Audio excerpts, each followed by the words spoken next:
عمران عام طور سے جب کوئی اپنی بایوگرافی لکھتا ہے تو جب وہ اپنے کیریئر کے آخر میں پہنچ جاتے ہیں، ریٹائرڈ ہونے لگتے ہیں، تب لکھتے ہیں. آپ تو ابھی بالکل پیک پہ ہیں اپنے. آپ نے یہ کیسے سوچا؟ دیکھیں جی، تیز بولر کی جو پیک ہوتی ہے وہ زیادہ دیر تک تو نہیں رہتی، اور ہو سکتا ہے کہ میں ریٹائر ہونے والا ہوں. اس میں کوئی تیز بولر کے لیے جس طرح کی مجھے انجری ہوئی ہے، ہو سکتا ہے کہ یہ ٹھیک نہ ہو پوری طرح. اور میں نے یہ بھی دیکھا ہے کہ اس کتاب میں آپ نے اپنے بارے میں کچھ کم لکھا ہے، لیکن جو آپ کرکٹ کھیلتے رہے ہیں اس کا ذکر بہت ہے. کتاب میں زیادہ میری کوشش یہی رہی ہے کہ جو میرے ایکسپیرینسز ہوئے کرکٹ میں اور جو میرے خیالات ہیں دوسرے پلیئرز کے متعلق اور جس طرح پاکستان میں کرکٹ کھیلی جاتی ہے، کوشش یہی رہی ہے کہ اس کے اوپر زیادہ لکھوں.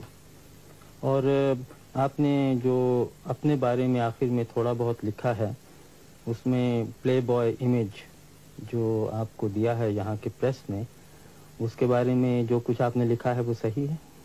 بالکل جی، میں نے اپنے آپ کو ہمیشہ ایک کرکٹر سمجھا اور کبھی ایسا نہیں محسوس کیا کہ میں کوئی پلے بوائے ہوں یا جس طرح بھی کہ نائٹ کلبز میں ساری رات گزارتا ہوں. نہ میں شراب نہ سگریٹ تو پیتا نہیں ہوں، اور اپنے آپ کو ہمیشہ ایک بہت ہارڈ ورکنگ کہہ لیں کرکٹر سمجھا. اور آپ نے دنیا بھر میں کرکٹ کھیلی ہے، ویسٹ انڈیز، ہندوستان، پاکستان. جہاں آپ نے دوسرے ملکوں میں کیا رویہ دیکھا اپنی طرف اور کرکٹ کی طرف؟ سب سے زیادہ جو کرکٹ میں نے انجوائے کی دنیا میں وہ آسٹریلیا میں. وہ اس لیے کہ وہاں جو پلینگ کنڈیشنز کہتے ہیں، جو جس طرح کی وہاں پچز ہیں، گراؤنڈز، کراؤڈ، سب سے زیادہ کرکٹ کے لیے اچھی کنڈیشنز میں نے آسٹریلیا میں دیکھی. انڈیا میں جو ہماری ایک سیریز ہوئی تھی وہ مجھے بہت پسند آئی. وہاں کا جو کراؤڈ کا رویہ تھا اور جس طرح کی وہاں سٹیڈیمز اور جس طرح کی وہاں کرکٹ کو سپورٹ دی جاتی ہے. اور انگلستان میں یہاں بھی کرکٹ ٹھیک ہے. ویسٹ انڈیز میں یہ کہوں گا کہ پلینگ کنڈیشنز اتنی اچھی نہیں تھیں جتنی شاید آسٹریلیا میں ہے.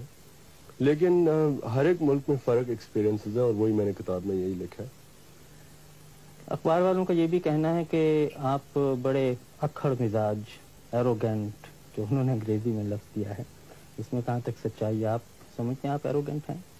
میں نے تو اپنے آپ کو کبھی ایروگنٹ نہیں سمجھا. شاید شروع میں جب انسان کو دنیا کا نہیں پتا ہوتا ہے، جیسے میں نے کتاب میں لکھا ہے، جب شروع میں انگلینڈ آیا تھا تو شاید تب کہہ سکتا ہوں اپنے آپ کو ایروگنٹ. لیکن میں اپنے آپ کو ہمیشہ یہی شاید یہ کہہ لیں کہ مجھے شائع قسم کا انسان زیادہ ہوں. میں زیادہ کراؤڈ کے اندر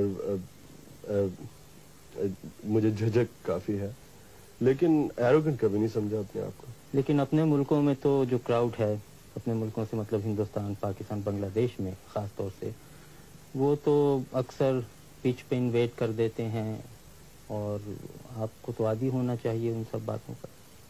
نہیں جی، یہ ایک چیز کے اوپر جو یہ کہہ لیں کہ میں اسے پوائنٹ آف پرنسپل سمجھتا ہوں کہ جب لوگ میچ ڈسٹرب کرتے ہیں یا پچ کے اوپر بھاگ آتے ہیں میرے خیال میں اس چیز کو پلیئرز کا یہ رائٹ ہے کہ ان لوگوں کو اس چیز سے روکیں اور یہ انکریج نہ کی جائے. اور میں ہمیشہ یہی کوشش کیا ہے کہ جو اگر کوئی پچ کے اوپر بھاگ آتا ہے انسان، تو میں کوشش یہی کرتا ہوں کہ اسے سخت طرح پیش آؤں. لیکن کئی پریس کے سیکشن نے اسے اس طرح لکھا ہے جیسے کہ میں بہت مغرور ہوں، اور شاید اس لیے میں لوگوں سے میرا برتاؤ ٹھیک نہیں جو پچ کے اوپر بھاگ آتے ہیں. میں تو یہ سمجھتا ہوں کہ میری کوشش ہمیشہ یہی رہی ہے کہ لوگوں کو سیکھنا چاہیے کہ جو پچ ہوتی ہے وہ صرف پلیئرز کے لیے. تو اب آپ کے کیا ارادے ہیں؟ کب تک اور کرکٹ کھیلیں گے؟ یہ کہنا تو بہت مشکل ہے. جیسے میں نے اسی کتاب میں لکھا ہے کہ میری کوشش تو میں تو اپنے آپ کو سمجھتا تھا جب 30 سال کا ہوں گا تو میں کرکٹ چھوڑ دوں گا. لیکن اب میں اپنے آپ کو اپنی پیک پہ سمجھتا ہوں، اور جب تک کہ میں اس پیک کو مینٹین کر سکتا ہوں تب تک میں کرکٹ کھیلوں گا. اب یہ کوئی پتہ نہیں، ہو سکتا ہے اب جب میری ٹانگ ٹھیک ہو پوری طرح تو میں شاید اتنا اتنی اچھی طرح بولنگ نہ کر سکوں جس طرح پہلے کرتا تھا. اور پھر جو آپ کی باقی زندگی ہے اس میں شاید آپ ایک اور کتاب لکھیں, عمران والیوم 2. ابھی تک تو نہیں سوچا جی, لیکن کیا پتا. عمران, بہت بہت شکریہ.